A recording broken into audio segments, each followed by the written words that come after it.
جب امام الانبیاء صلی اللہ علیہ وسلم کا میلاد ہوا، سیرت کی کتابوں کے اندر یہ بات ملے گی، مشرق کے پرندے اڑتے ہوئے جشن مناتے ہوئے مغرب کی طرف جا رہے تھے، اور مغرب کے پرندے خوشیاں مناتے ہوئے مشرق کی طرف دبا تھے۔ آسمان کے اندر بھی خوشیوں کا سما تھا، زمین کے اندر بھی خوشیوں کا منع تھا۔ زمین کے اوپر رینگنے والے چھوٹے چھوٹے جانوروں نے خوشیوں کا اظہار کیا،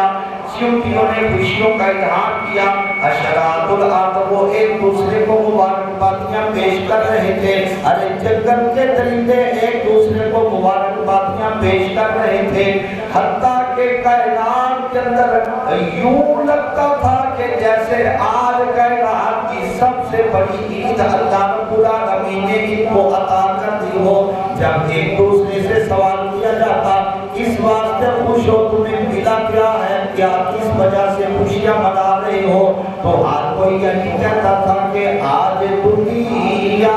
میں خیر الورا آ گئے، آج دنیا میں خیر الورا۔ ارے جانور کو میلاد مصطفیٰ پر ایک دوسرے کو مبارکبادیاں دیتے نظر آتے ہیں، جنگل کے وحشی درندے بھی آپس کے اندر ایک دوسرے کو مبارکبادیاں پیش کرتے نظر آتے ہیں۔ غلاموں نے خوشیاں منائی، درندوں نے خوشیاں منائی، ہوا کے اندر پرواز کرنے والے فرشتوں نے خوشیوں کا اظہار کیا، پانی کے اندر رہنے والی مچھلیوں نے خوشیوں کا اظہار کیا، ایک دوسرے کو مبارکبادیاں پیش کی۔ تو اس سے پتہ یہ چلا کہ جانور بھی اس بندے سے بہتر جو حضور کا میلاد نہیں مناتا، جس کو میلاد مصطفیٰ کے اوپر خوشی نہیں ہوتی، وہ جانور بھی اس سے بہتر ہے، جنگلوں کے وحشی درندے بھی اس بندے سے بہتر ہے، ہواؤں کے اندر پرواز کرنے والے پرندے بھی اس سے بہتر ہے، زمین کے اوپر چلنے والی چھوٹی چھوٹی یہ چیونٹیاں، یہ حشرات الارض بھی اس بندے سے بہتر ہے، جس بندے کو میلاد مصطفیٰ صلی اللہ علیہ وسلم کے اوپر خوشی نہیں پہنچتی، بلکہ وہ میلاد کا جشن منانے والوں سے یا تو دلائل کا طرفدار بن جاتا ہے یا ان کو روکنا شروع کر دیتا ہے۔ ارے جس بندے کے اندر ایمان ہے، جو بندہ سمجھتا ہے کہ اللہ رب العالمین نے اس بزم کائنات کو سجایا آقا نامدار صلی اللہ علیہ وسلم کے لیے، وہ بندہ کبھی میلاد مصطفیٰ کے اوپر دلائل کا طرفدار نہیں ہوگا، وہ کبھی اس کے جائز یا عدم جواز کی طرف متوجہ نہیں ہوگا، بلکہ اسے جب بھی کہا جائے گا کہ امام الانبیاء آ گئے، وہ دیوانہ وار کہے گا، یوں نہ کہ امام الانبیاء آ گئے، بلکہ یوں کہو مصطفیٰ آ گئے، مصطفیٰ تشریف فرما ہو گئے۔ وہ یہ کہے گا کہ مجھ کو آقا نامدار صلی اللہ علیہ وسلم کی بات پھر سنا کون آ گئے، یوں کہا جائے کہ وہ نبی آ گیا جن کی آمد پر اللہ رب العالمین نے کعبۃ اللہ کے اوپر بھی ایک خاص وجہ تاریخ کر دیا، کعبۃ اللہ کے اوپر بھی وجہ تاریخ کر دیا۔ حضرت عبد المطلب رضی اللہ تعالیٰ عنہ، اللہ کے پیارے محبوب علیہ السلام کے دادا جان، آپ فرماتے ہیں کہ میں کعبۃ اللہ کا طواف کر رہا تھا، میں حرم کعبہ کے اندر موجود تھا، رات کا آخری پہر تھا، رات جا رہی تھی،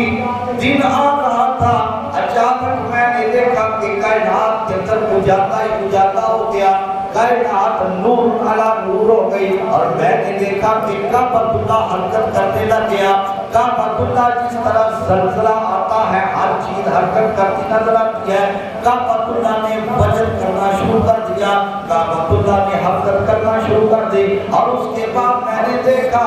کعبۃ اللہ کے اندر جتنے بھی بت سجا سجا کے مشرکوں نے رکھے ہوئے تھے، سارے کے سارے منہ کے بعد زمین کے اوپر گر پڑے، کیونکہ جا الحق حق آ گیا، وزہق الباطل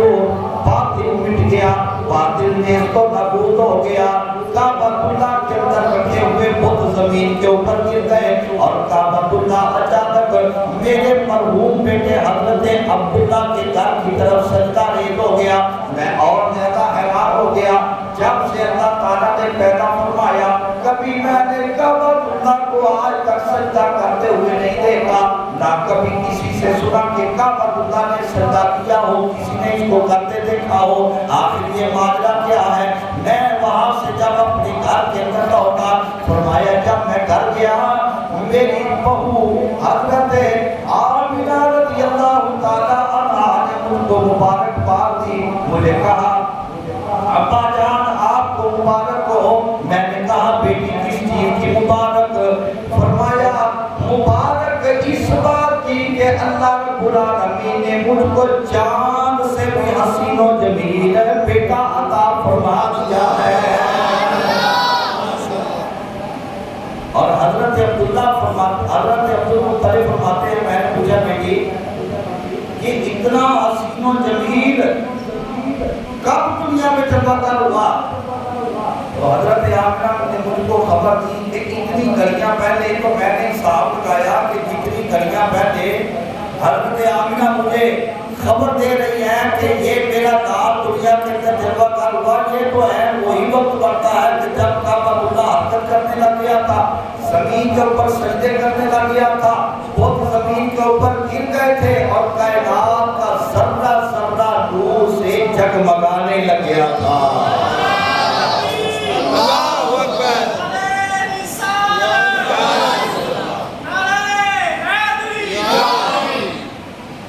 یہ کتاب میرے سامنے پڑھی ہے، یہ سنو یہ کتاب پڑھی ہے، نیچے پڑھی ہے۔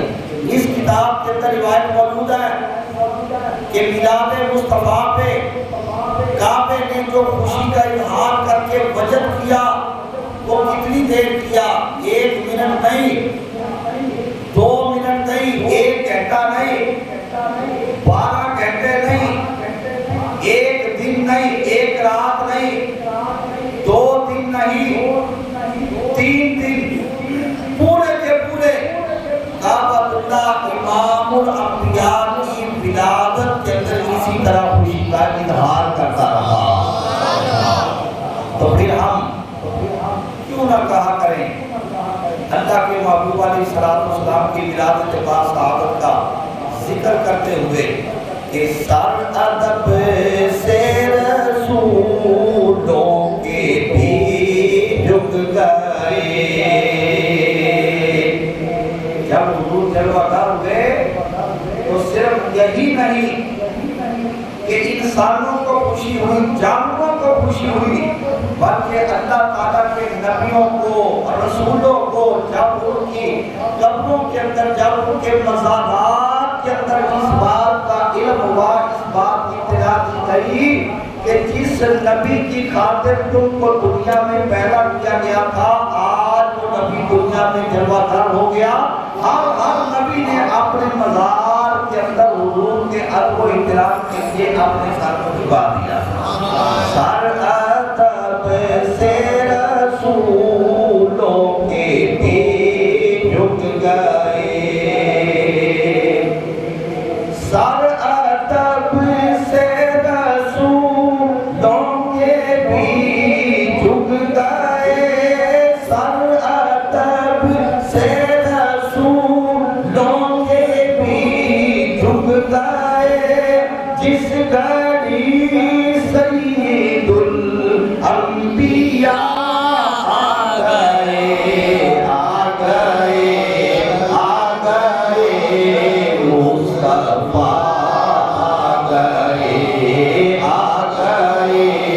آ گئے مصطفیٰ۔